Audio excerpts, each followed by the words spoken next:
d'Armes. C'est l'une des premières choses que l'on voit en rentrant dans Rodez. Mais que voit-on réellement? À part quelques arbres bordant la route, la place d'Armes est vide. Vraiment vide. Et pourtant avant il y avait un square, une statue de Samson et même la statue de la Victoire, aujourd'hui dans le parc du Foirail. Explication plus en détail par Madame Tessandre-Julien, directrice de la Société des Lettres, Sciences et Arts de l'Aveyron. Alors pouvez-vous nous en dire plus sur le passé de la place d'Armes? Alors dans l'histoire de Rodez, la place d'Armes est une place qui est récente. Au milieu du 19e siècle, c'est un square. Et dans ce square, on va trouver une statue qui est la statue du Samson de Guérard. Cette statue est présente au milieu de la place d'Armes jusqu'après la Première Guerre mondiale. Et elle va être déplacée. On va trouver le monument à la Victoire qui a été sculpté par Denis Puech.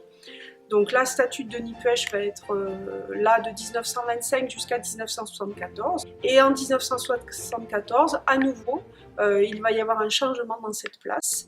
Et là, c'est un changement important puisque les arbres vont être abattus et la statue de la Victoire va être déplacée en haut du Foirail. Alors il faut savoir que à chaque fois qu'il y a eu des modifications, il y a eu des polémiques, soit au moment de la construction, enfin de l'installation de la statue de Guérard, soit lorsqu'il y a eu le monument à la Victoire, et puis enfin lorsqu'on a détruit la place en 1974.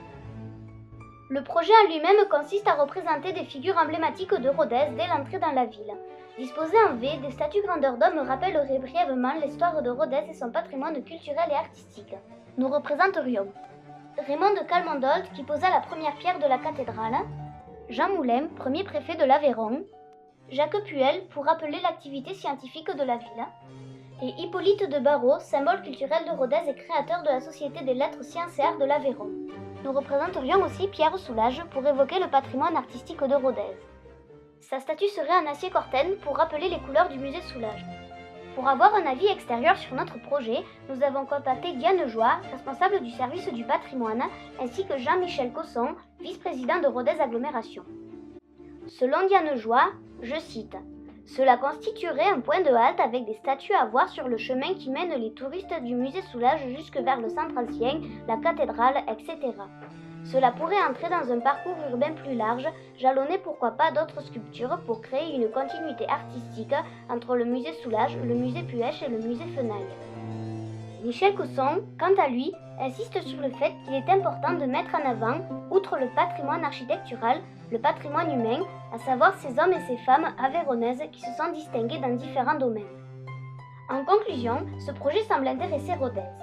En plus d'embellir la ville et de rappeler son patrimoine culturel, il serait un rapide moyen de présenter l'histoire ruthénoise aux touristes.